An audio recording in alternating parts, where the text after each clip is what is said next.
Hey everyone, welcome to this week's release of the Hashrate Happy Hour podcast. Today's podcast is brought to you by our sponsor, the Texas Blockchain Council, a Bitcoin-first, nonprofit industry organization working to make Texas the jurisdiction of choice for Bitcoin mining and blockchain innovation. They will be hosting North America's premier policy conference for Bitcoin and the digital asset ecosystem on November 15th through the 17th in Fort Worth, Texas. For more information, please visit their website at texasblockchaincouncil.org. On today's show, I have a very special guest joining me. I have Lee Bratcher on. Lee is the president and founder of the Texas Blockchain Council. If you've listened to the show in the past, you'll know that they are a sponsor for the podcast and that they've been an extremely good partner for the show. The Texas Blockchain Council is an industry association that works to promote the interests of their member companies. They also exist to combine the influence of their members, to advocate for blockchain-centric public policy initiatives, and to educate the members of government about the benefits of Bitcoin, cryptocurrency, and blockchain technologies. Lee is joining me for this conversation with an immensely deep background in policy and government, as well as a broad range of knowledge of the Bitcoin mining industry and ecosystem. During today's show, Lee and I discuss what stakeholder management looks like for Bitcoin mining and why Bitcoin miners should be more mindful of it. We talk about some examples of legislation and incentives that Bitcoin miners are benefiting from by locating in Texas. We also dive into how Bitcoin mining is disrupting the ancillary services market in the energy industry and why that's a net positive for the citizens. And lastly, we wrap up talking about how Bitcoin mining is having an outsized positive impact on the local economies where these facilities operate. As I mentioned at the top, Lee brings phenomenal insight and perspective on the legislative side of Bitcoin mining and the energy industry. And these topics are hugely important right now as the U.S. is actively trying to sort out how to treat this new asset class and where this new tool is going to fit in for the electrical grid system. So it is increasingly important to understand exactly what's going on locally and within the government. So with that, I hope that you enjoy today's conversation with Lee Bratcher.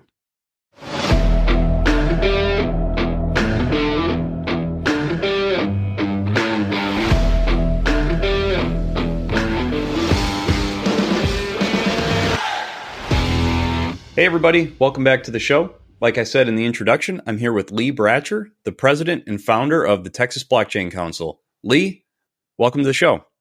Ben, thanks for having me on. I enjoyed listening to some of the previous episodes and excited for what you're doing with this show and how you're educating the community. I appreciate the kind words to kick this off, Lee. That's great to hear. I appreciate it. It's good to see you again. I had the chance to come down and join you guys for your last event at TCU College. So it's good to see you again. I think to help us kick the show off, Lee, I always like to get the background of my guests for the audience. I find that doing a walkthrough of the background helps kind of set the stage for the rest of the conversation. So could you just walk us through your background, how it led you to Bitcoin and Bitcoin mining, and what precipitated the start of the Texas Blockchain Council? Happy to. Yeah, I joined the military after college, went through officer candidacy school, and I've spent the last 13 years in the Army Reserves. The nice thing about the reserves is you can have a career simultaneous to being in the reserves. So at the current point, I serve as an innovation officer for Army Futures Command, directly in 75th Innovation Command. And really, that's a lot to say that I'm a glorified paper pusher. And I'm supposed to be looking for innovative projects to help the Army to catch up with the Air Force. No, I'm just kidding. Help the Army innovate and be ready for the 21st century. So during that time, while I was in the reserves, I also worked as a political science professor. And so I happened to be up at the Army War College researching property rights and political science and how that leads to conflict mitigation, both sort of in a dual hat role, but mostly in my capacity as an academic. And I discovered the Bitcoin white paper as I was up there looking into property rights and how that is a tool for mediating conflict and for mitigating conflict. some thinkers like Eleanor Ostrom and Mansour Olson, who've done a lot of work on collective action problems and property rights. It really dovetailed well when I read the white paper and thought, okay, this is digital property rights that can be applied in the real world, unlike anything else that we've seen before. And so it connected with me at that point and has grown in resonance ever since. And so 3 or 4 years ago, I started the Texas Blockchain Council as a way to liaise between the various industry verticals within this growing industry and elected officials, regulators, and some of the sort of the establishment, if you will, kind of writ large. So, we've been, I left the job as a professor a few years ago as well, and I've been doing this full time for a while now, and enjoy the intersection of energy, politics, Bitcoin mining, and blockchain. I've been way more involved with like ERCOT policy and regulatory meetings than I ever thought I would be. I feel like, I know more folks at ERCOT than I ever thought I would. And that's become a really big part of what we do at the TBC over the last couple of years, especially since the interim interconnection issue about 14, 15 months ago. But even before that, we knew that, there was all roads lead to ERCOT and to the TDSPs, the utilities. So if you're not, listen to your last episode or one of the last episodes that came out around utilities and that process being very political and a lot of stakeholders. And stakeholder management is something that is critically, that the guest got it spot on. It's critically important for what we do, for what the mining industry does in general. So that's that. We try to sit at that sort of that nexus of stakeholder management, leave the true energy expertise to our member companies, but we help manage other stakeholders, their expectations, educating them on what this industry can do for Texas from a job creation perspective, from a grid perspective, as far as ancillary services and load balancing, and frequency balancing, and then also, of course, in demand response and some of the RRS programs that help ERCOT, manage load. So, yeah, well, you're touching on a subject that, candidly, I am a little bit naive in, which is stakeholder management. You kind of touched on it. It sounds like it's a lot of education, but could you maybe just double click on what are some of the things that you guys do for stakeholder management, and then what do the results look like when you guys are, I don't know if doing a good job is the right way to frame it, but when you guys are properly educating the stakeholders to some of these things like grid balancing, ancillary services, and stuff like that, could you maybe just go a little deeper on that? Absolutely. The key for us and for any association or any group that's undertaking some stakeholder management work is building relationships prior to the rubber meeting the road, if you will. So we've been working to build relationships with colleagues within ERCOT, within the Public Utility Commission of Texas, within the legislature, the governor's office, several of the larger utilities, even county judges and city councils. That way, the first time that we're coming to them with something that is potentially changing or an action that needs to be taken, that's not the first time that we're meeting them. We've already built a relationship. They understand what we're trying to do. They have a little bit more, they have higher levels of comfort with who we are and our intentions. And then that conversation that said, when we talk to them about, hey, we need to get you in a room with this Bitcoin miner to talk about their concerns with their utility around interconnection timelines. It's not like, hey, who are you and why should we spend 30 minutes on that call? It's more like, oh, hey, Lee, yeah, let me know. My schedule's kind of crazy, but we can jump on a call with them sometime next week. Okay. So it's really the first step is building relationships before any kind of stress Yeah. hits the situation, and then really understanding who the power players are. Right. So if you're not at the table, you're on the menu, and that's a phrase that I use often in the Bitcoin mining world because Bitcoin miners, if they could, and I understand why they think this way, if they could, they would just say, hey, leave me alone. I'm going to sit out here in West Texas or Central Texas or South Texas or wherever. And I'm going to mine. I'm going to be at my full capacity. I'm not going to bother anybody. I'm going to create some local jobs. I'm going to do some good for the community. And that's what I'm going to do. But unfortunately, the way that the established industries have kind of networked themselves for not only in this ISO, but in all across the country, I'm sure, is you really can't do that without kind of engaging in the politics and the power dynamics that are at play. Because this is big business, and um, you know, even though it's maybe not how it should be, it's how it is. Yeah. And so that's some stuff that we think about a lot is, who's at the table, where can they exert influence, where are their pain points, and how can we navigate around that? Yeah, I appreciate that. It's just relationship management is really what that comes down to, it sounds like, and making sure that there's no surprises for the large utility companies. I mean, just a prime example, and I'm sure you guys are very plugged in with XL Energy down there on your grid system. But 2 weeks ago, I actually had an opportunity to meet with XL Energy, and not only were they very familiar with what Bitcoin mining is, but they were very familiar and aware of the benefits for their grid system. And so went into that meeting where we were able to just get right into the meat and potatoes of the conversation versus an education piece. So I appreciate the deep dive there. So you touched on it a little bit.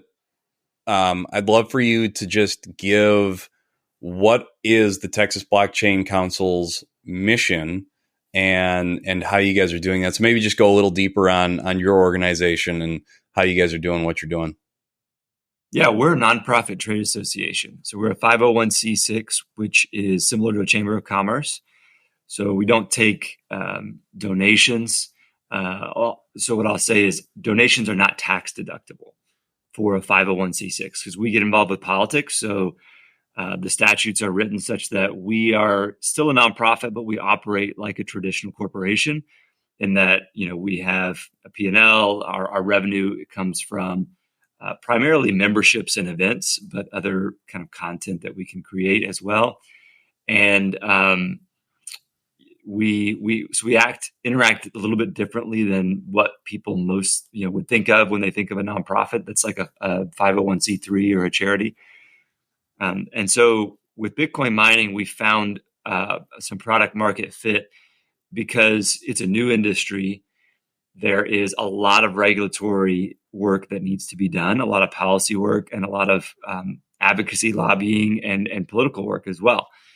And so that's been an area that we've gained some expertise in over the last couple of years quite rapidly, mostly due to the fact that Texas very quickly became a hotbed for this industry. And I think anybody who's listening to the podcast probably knows that. I've always got to get my jab in at Georgia here. Everybody's seen the Foundry graph that shows Georgia with more hash rate than Texas, which is a misnomer. And some people may also know this because Foundry is just utilizing data from their pool, and several of the Texas Bitcoin miners are not on the Foundry pool. I'm not commenting on whether they should or shouldn't be. Foundry is a great pool, and they're a member of the TBC, and we recommend people to use them. It just happens to be that a lot of the Georgia mining is on that pool, and a lot of the Texas mining isn't. So that's why it looks like Georgia perhaps could have more mining. In reality, Texas has more than 2,200 megawatts of Bitcoin mining. And Wow. I am fairly confident that Georgia has far less than that, based on some of the numbers that I've seen. So just to throw that out there, I think a lot of people think, how is Georgia the number one state in the U.S. for mining? And it's really because of that data. There's some anomalies in that data related to what pools people are using. Sure. Well, I appreciate the deeper dive into TBC and what you guys are doing, and kind of staying on the legislative, topic here. You touched on it. Bitcoin mining it's big business. I mean, these are big. I think, for people outside of my audience who don't know how much electricity Bitcoin mining is using, or maybe they've heard it in the news, it translates to big dollars, and there's a lot of legislation around this. Can you touch on some of the regulatory framework that is in Texas right now that is, either helping or impacting Bitcoin mining in the state? Yeah, there's some legislation from several sessions ago called the Texas Data Center Tax Abatement that incentivizes data centers in the state. Several Bitcoin miners take advantage of that abatement. There's also Chapter 312 local tax abatements that miners can take advantage of, assuming that they meet some criteria on job creation and that they're properly working with the county that they're building their facility in. There are other incentives similar to those. One of those incentives is the ancillary services marketplace, really the energy only market that is ERCOT. And so Bitcoin miners are able to lower their net cost of power after looking into what they can do on the ancillary services market. So maybe they have a cost of power that's a wholesale rate of 5 cents, but their all-in rate is 3.9 cents per kilowatt hour because they're factoring in a lot of activity, a lot of 4CP management, a lot of well, that's probably a bad example. The wholesale rate might be a little bit lower than that. And then you've got to add TDSP charges, but those TDSP charges end up being much lower because of 4CP management. And then you're able to monetize some of your energy optionality with the ancillary services. So a couple of different levers to pull there that allows for even lower costs. And so that's some of the elements on the policy side that we think about. There is some legislation in this session that I'm sure everyone has heard of in Texas, Senate Bill 1751, which would limit a Bitcoin miner's ability to participate in Chapter 312 local tax abatements and limit Bitcoin miners to 10% of all ancillary services in ERCOT. And so we that's been our primary mission over the last couple of months, is to ensure that bill does not pass and to educate legislators on that topic. And we have done that in a variety of different ways. We've launched a campaign that's garnered a lot of media attention. We've brought on Brad Jones on retainer, who's the former CEO of ERCOT, recently retired, and now is helping us to educate staffers in the legislature about the industry and how it can be helpful. And I think he says it best. When we take meetings with different staffers and he joins the meeting, what he says is, "Hey guys, I'm indifferent to Bitcoin mining and what it is. What I care about is grid reliability, and Bitcoin miners are the most responsive load on the grid. And so it makes no sense to have them be here, but then prevent them from participating in ancillary services. That's the worst. In his opinion, that's the worst of both worlds, right? He's like, if you're going to have 2,200 megawatts of Bitcoin mining here, they can actually go from a net drain to a net positive really fast.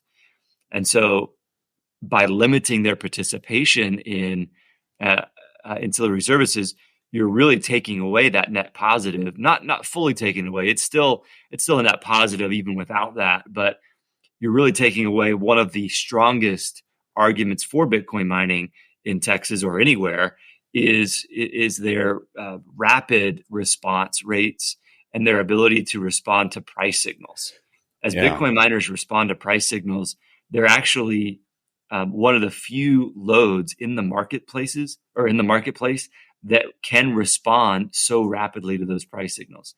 The free market, energy-only marketplace that is ERCOT is set up for loads and generation to be able to respond to price signals. But really, for the last several decades since deregulation, only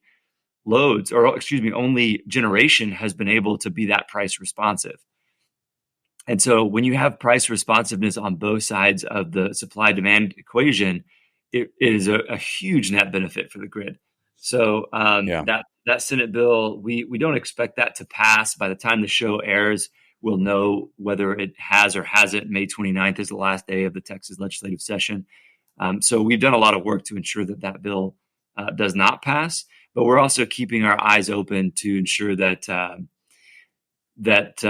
of the authors of the bill don't try to sneak that language into another energy-related bill that's moving, so it doesn't get attached on as a rider.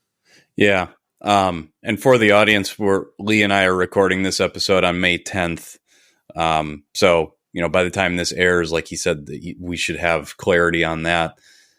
Lee, I'd be curious, do you think that Senate bill was a byproduct of not enough education on how the ancillary services work? Or do you think maybe there were some people viewing this as Bitcoin mining is going to come in and completely gobble up all of the ancillary services that are even available because it's such a good responsive load? Like they can turn off, very, very quickly. And so they are kind of this perfect demand response customer. Do you think they viewed this as, well, this isn't going to leave any room for anyone else to participate?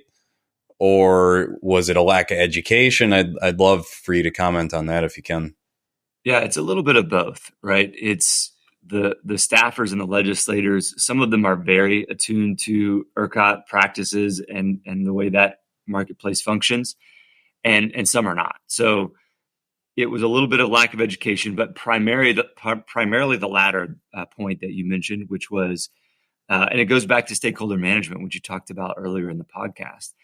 There are various groups that were able to extract a lot more value out of ancillary services before Bitcoin miners were around. And because it is a marketplace and people bid in the day ahead market into what they can offer, what kind of services they can provide, and Bitcoin miners are bidding and driving that price down, then there's more competition in the bids, which is, like I said, driving the price down. So people are either getting outbid or they're having to bid lower, which means they're not extracting as much value from ERCOT and from the ratepayers for their services. Now, I don't know which group or industry group or which lobby brought this to the attention of certain legislators, but we do know that from some staffers who informed us that an industry group came to certain legislators and said, hey, Bitcoin miners are taking up too much of the ancillary services marketplace.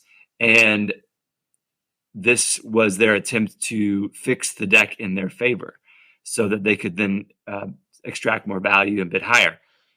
I don't blame them for doing that, right? If you're not, like I said earlier, if you're not at the table, you're on the menu. So this is them playing the game, and we're going to have to play the game back and just ensure everybody knows, hey, it is best for Texas consumers that miners be able to participate in this, not only for reliability reasons, but also for bidding down the price that ERCOT pays for ancillary services. Yeah, well, and that's an excellent point, and something that it's kind of a look behind the scene, if you will, because I don't think everyone is always aware of the fact that groups can come in and lobby for this type of thing, and it may have most of it to do with keeping their paycheck nice and large for those ancillary services. Where if you have a large market participant coming in, that they'll drive that cost to zero. Yeah. So And yeah, batteries, there's other generation like batteries and other marketplace participants that are going to start to drive those costs down. And so some of the established industries were interested in using their lobby power to pick off what they see as the biggest threat, which is Bitcoin mining, because we are so flexible. We're way more flexible than batteries for one reason. Batteries have a max like 2 to 4 hour uh, participation window. And Bitcoin miners can turn off indefinitely. Like during Winter Storm Uri, they were off for several days. So there's a lot more to the equation with Bitcoin miners: frequency balancing, ability to turn off for longer periods of time. So it's very unique, and this is the first time that this has really played out at this scale and with these kinds of market participants and power brokers and players. So it's fascinating to be part of. I think one thing that bears mentioning is during this time, and I don't think it was concerted. I'm not a conspiracy theorist, but during this season of the Texas legislature, the New York Times published what we would consider somewhat of a hit piece on Bitcoin mining. I'm sure the audience is very familiar with that. I was quoted in the article, and not negatively, just oh, I was going to say, oh boy. Yeah, no, I was quoted in the article, and they didn't use the quote that I had hoped that they would use, or what they did. They kind of just made a generic quote from me, and it was not what I had asked or what I had told them that they could quote me on. So I was a little disappointed on that. But in essence, they're taking data and trying to show that Bitcoin mining is just bad. It's it's adding load, it's adding strain, and it's using more fossil fuel generation. And really, they have a lot of holes in their data. And here's a couple of them. If you use the regular grid mix, you're not accounting for Bitcoin mining that's taking place in parts of the grid where there's grid congestion. And it's really impossible to account for that without some really serious academic studies. A&M, I'm sure, Texas A&M is a great place for this to happen. If you haven't checked out their blockchain energy consortium led by Professor Lei Shi, he's doing some great work on this. They are an ERCOT partner. They do deep dive research, far more thorough than what was purported to be done by the New York Times article. So they're not taking into account some of that location agnostic load and how it does appear to be taking a standard grid mix, but that is a little bit different when you factor in that energy wouldn't otherwise have been used because it was stranded because of transmission constraints. The other thing that they're not taking into account is the fact that Bitcoin miners are bidding down what ERCOT has to pay on ancillary services. And that is a big expense that gets passed on to ratepayers. So while increased demand for power has the potential to increase consumer prices, it also improves reliability, right? You can't have one and not. You can't say, "Oh, this is bad because it increases prices," but at the same time, this load is also increasing reliability, and the price increases are mitigated. In fact, they could even be a net neutral if you take into account the lower prices that ERCOT will pay for ancillary services. So there has not been a deep dive study that takes into account all those factors, because what we're really doing is compressing the duck curve as Bitcoin miners. We're shaving off the peaks and lifting up the valleys overnight and midday. Now that's in extreme circumstances, right? That's in like the hot summer days and the winter days, but that's really when the duck curve is most severe. that's when you need the duck curve to be compressed. It doesn't really matter what the duck curve looks like on a nice fall or spring day. We need the duck curve to be compressed on those high demand days. And it does help generation when you pick up prices overnight, and that helps incentivize more natural gas generation and therefore more reliability. So what I'm saying is, if you had a study that was had some academic integrity and accounted for utilization of generation that was constrained by grid congestion, that accounted for ERCOT, the ancillary service marketplace, and Bitcoin miners bidding down prices in that marketplace, and consumers not having to shoulder as much of that cost, because that's several $billions a year that ERCOT pays in ancillary services. And so if we can lessen that burden on ERCOT, that lessens the overall burden on ratepayers. So a lot of that is very nuanced, and it just doesn't come across in an article or a tweet. But it turned into a book. I mean, it would turn into a book. But it is the truth, and it's the fact. So that's why it's so important to partner with institutions like Texas A&M to really get that data out there so that policymakers can make informed decisions. We'll be right back after this message from our sponsor. Support for this episode comes from Sunnyside Digital. Are you ready for the next Bitcoin bull run? Get ahead of the game by building out your Bitcoin mining infrastructure now. Sunnyside Digital is your one-stop shop for everything Bitcoin mining, from transformers and switchgear to racks and miners. With a white glove approach to understanding your needs, they'll provide you with the hardware you need at the most competitive pricing possible. Say goodbye to your sourcing headaches and say hello to Sunnyside Digital. Contact their sales team today at sunnysideinc.ca or via email at sales@sunnysideinc.ca. All right, now back to the show. Absolutely. And I think a lot of it is just the education. I think the more that people can start to understand all of this and the nuance, because the devil's in the details, and you have to know the details of all this stuff to be able to make informed statements, articles, etc. So you mentioned 2.2 gigawatts of electrical use for Bitcoin mining in the state of Texas. I know that you guys have a lot of generation that gets either driven into the ground or, they're just through solar and wind and things like that. Is there any concern that you guys won't have, or that Bitcoin mining will outpace the extra electrical generation in the state? The beauty of it is that because of the market incentives, it never can, right? So the Bitcoin mining load that's being added, they're doing their due diligence, and they're incentivized to locate in places that have excess energy because prices are lower there. The nodal price is lower there throughout the year. There is some interesting things taking place on settlement right now. You see price updates every 5 minutes, but you settle every the average of the 15-minute span. And so if we can get that to 5-minute settlement, then you'll see a lot more nuanced response from miners during those very short-term price spikes. We also need to get a little bit more granularity for loads on being priced nodally rather than zonally. That will help incentivize more load at the right locations. And by right locations, I mean locations with excess generation or transmission constraints.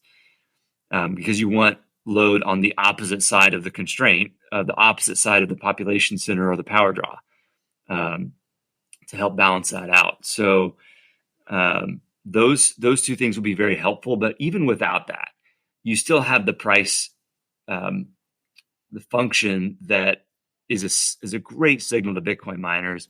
So even though you're seeing reports that ERCOT, might not, this summer is going to be record demand. I'm sure it will be record demand. We'll have record demand every summer for the next however many years, right? We're a growing state. Bitcoin miners will not be part of the problem this summer. They have already demonstrated they're incredibly effective at curtailing. during high demand times. And it's not because they're altruistic. It's because they have a good price signal. And I would also say they are also good corporate citizens and good grid citizens. So that's part of it. But the general public doesn't trust altruism. They trust economics. And so we think that Bitcoin miners are actually going to be a larger tool in the tool belt of ERCOT this summer than they ever have been in any previous season, right? Yeah. And that's saying a lot, because this winter there was 2 storms where Bitcoin miners played a very large role in curtailing, and we had 96% curtailment in that Arctic blast over that December, right around Christmas when that blast came through. We saw about 35% of the global hash rate go offline when North America got blanketed with snow, which just tells you how much hash rate is in North America. It's a little bit higher than people think. I think most people say 30%, but 35% of hash rate went offline during that storm. And that is probably undercounting, because there's Bitcoin miners in parts of the United States that just didn't have those same price signals that probably stayed on during that storm. Yep. But in Texas, we had 96% participation. We curtailed. Bitcoin mining was curtailed right at the right times. If you look at the price charts, as soon as price starts coming up, that load falls off. As soon as price comes back down, the load's back up. I mean, it's a beautiful inverse relationship. And so we expect this summer Bitcoin miners will play an ever increasing role. Now, we want to get away from this language of like Bitcoin miners are saving the grid. Bitcoin miners are a tool in ERCOT's tool belt, and they, we're not large enough to take the whole grid on our shoulders and just fix it, right? We still need more dispatchable generation, but we are part of the solution.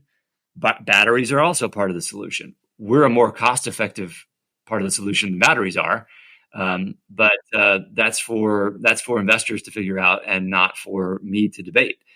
What we are going to do is be a demand-side part of the solution that curtails during high demand days. It's as simple as that. And the general public should not care that Bitcoin miners are running at full tilt at midnight on May 10th. It is actually good for the grid. It is increasing incentives for more generation.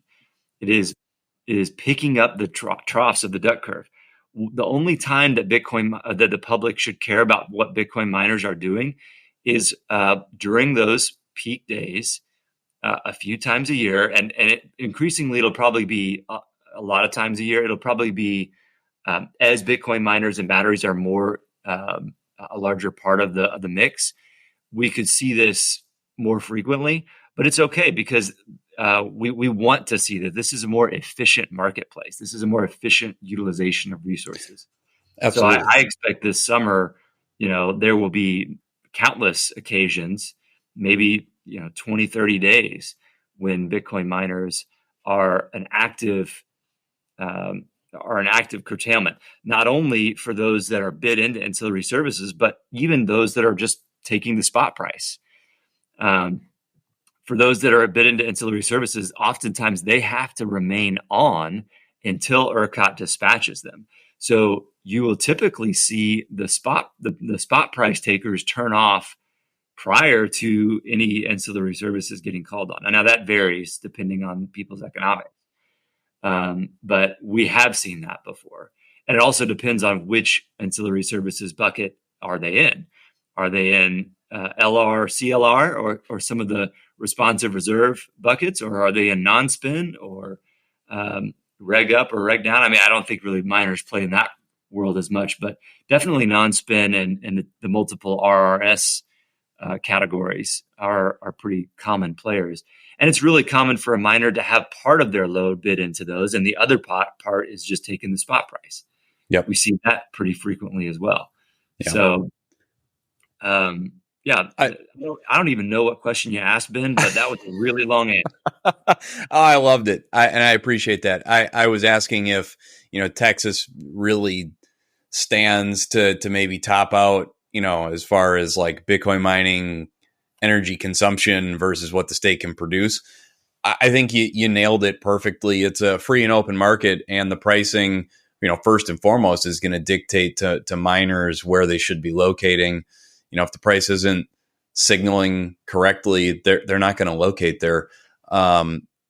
Yeah, So I don't think we have infinite appetite. Like the market won't satisfy. So it's going to be a price signal. People aren't going to make the investment if they're too late to the party, right? If all of the lowest cost contracts have been purchased, the lowest cost co-location, or the best opportunities.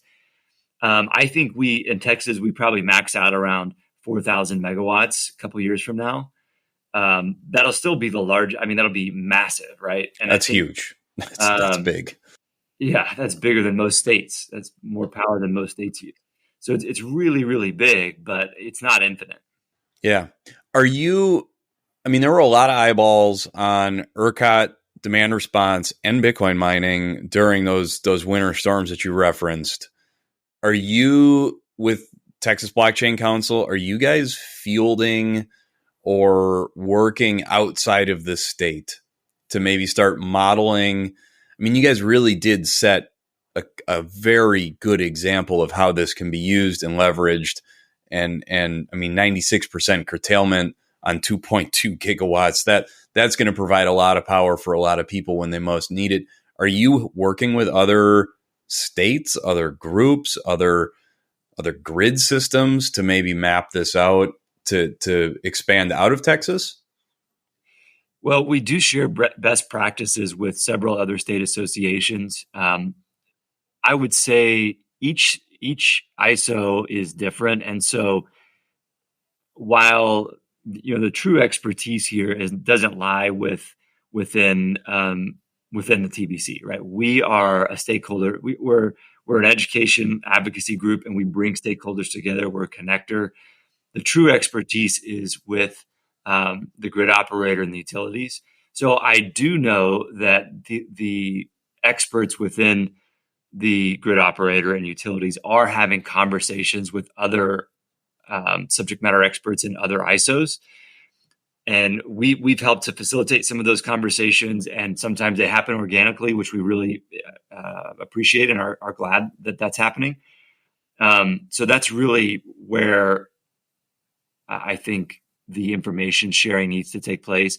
My knowledge of this is deeper than 99% of the general public's, but it pales in comparison to the people that have been in the power markets for 20 years.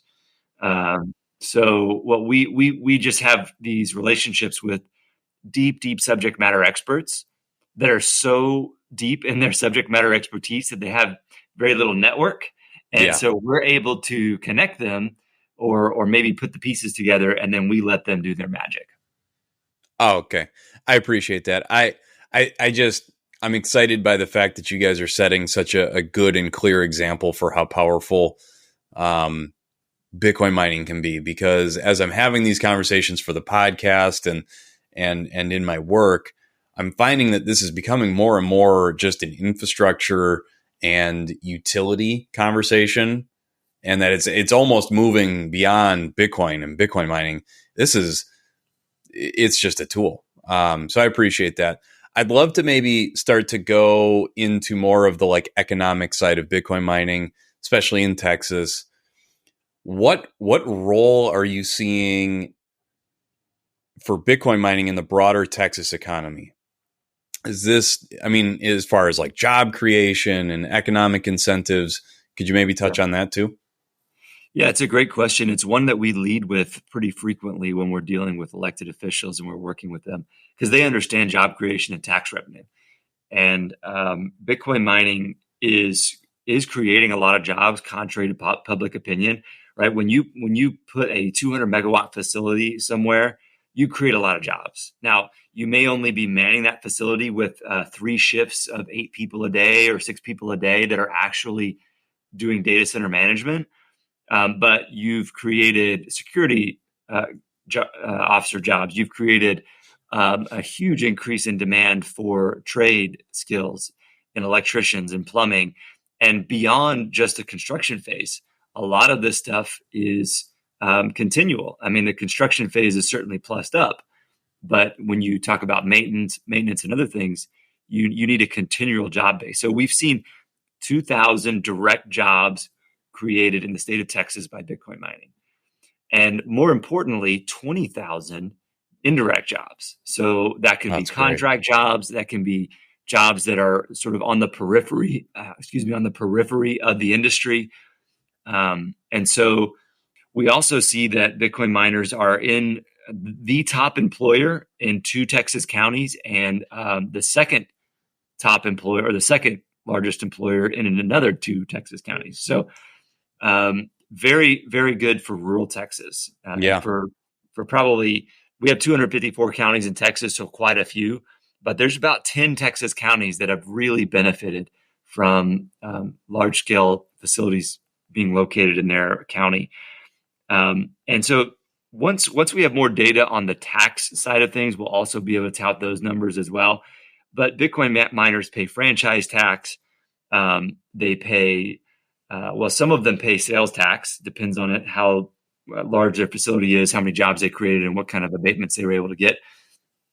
But they all pay sales tax. They all pay employment tax. They're all paying for their employees. There's property taxes in most situations. Sometimes that gets abated a little bit, but in 9 times out of 10, there is a property tax obligation. So once we can amalgamate all of that information on the tax side, we'll have another powerful story. But on the job side, it's immediately clear when you go into a county that, say, has 10,000 people and only 4,000 of those people are employed because the other 6,000 are either retired or school aged or, out of work, right? The labor force participation rate in some of these counties is lower than the national average. That is a trajectory changing development for a county. And when we can tell those stories and bring those people that were formerly making, $10 an hour doing XYZ odd job, and now they're making $25 an hour with health benefits. That changes the course of that family. That could change the trajectory of multiple towns within a county. I mean, those are the kinds of stories that we're trying to tell, and that I think they do take a little bit of time, but I'm excited to tell them. Yeah, it really feels a lot like, if you look at the Rust Belt states and what, those states were like in the heyday when the big car manufacturers were there, when the big mining operations were there. I mean, those were booming, thriving. This really reminds me of some of that where Bitcoin mining is coming to these, because we're seeing it up in Minnesota. We're seeing it up in the Midwest in general. Same type of thing where this industry comes into small counties and small towns, and they're taking on quite a bit of work compared to the general labor pool there. So it's exciting to see. I want to be respectful of time and make sure that we're watching the clock here. Lee, I think we could keep going on and on. I'd love to maybe get your thoughts on advice for aspiring Bitcoin miners or entrepreneurs looking at this space in this industry. What advice would you give them just to either get into the industry or be involved in the industry? And then, maybe just wrap that into Texas and everything that you guys are doing. Sure. Yeah. I would say if you don't have a background in energy, don't try to start your own Bitcoin mining company. Go work for a Bitcoin miner. Unless you're just excellent in capital markets or energy, those are the 2 skill sets that Bitcoin miners really need. The best place to start is going to be with an established company. If you do have those areas of expertise, then you're probably already thinking about it, and you probably already have your competitive advantage, and you're diving in. That's awesome.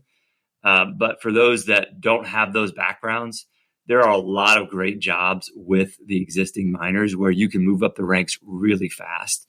And maybe it's not as glamorous as, starting your own Bitcoin mining company, but it is perhaps a faster way to gain that expertise and to learn some of the lessons that other people have learned before you have to experience those yourselves the hard way. And I would say for Texas in particular, there are a lot of people that think about this more than me because I'm not a miner myself. Although I do personally mine with a couple S19s, I'm not an industrial scale Bitcoin miner. But what I've been hearing from those that know the market well is the low hanging fruit has been picked, and it's really incumbent on the site location identification, business development folks that are going out and doing that to really network and liaise with generation assets and look at those co-location sites. There's a lot of what I'll call like smaller opportunities in the 5 to 50 megawatt range that are utilizing stranded energy and not stranded natural gas. I'm talking about stranded generation. Yeah. That again may not be as glamorous as the 200 megawatt standalone site, but are going to be far more economical. Yeah, I really appreciate that. That advice is outstanding. I think I really appreciate that because that's not like the typical advice where it's like, well, just get into the industry. It's, hey, take your time and get into it strategically. I think you're right. The lowest hanging fruit has been picked. And so now you need to really have a competitive advantage or really know these markets to go and start your own. So I think that's phenomenal advice, Lee. I want to make sure I'm also giving you a chance for a handoff. I want the audience to be able to get in touch with you and the Texas Blockchain Council. So please give a handoff for how they can get in touch with you and your organization. Yeah, I'm on Twitter at Lee_Bratcher, and people can email me at lee@texasblockchaincouncil.org. I will connect you to whoever on our team is, your question or inquiry is about, and we can help you in whatever. So there's a number of different ways that we try to help people, right? We try to help people that have inquiries, but we typically have to spend the bulk of our time and resources on our members. So that's just how business works. So if there's a company out there that is not yet a member of the TBC and they are looking for more than just like an introduction, they're looking for us to think strategically with them and introduce them to multiple parties, then we would ask that they become a member before we do that. But we're out there to be a connector, and so that's what we're trying to do. And happy to help connect people on all fronts. And then we'd love to see people at the summit too in November in Fort Worth. Great. Lee, really appreciate the conversation today. Always good to see you and chat with you. And you take care. Awesome. Thanks, Ben.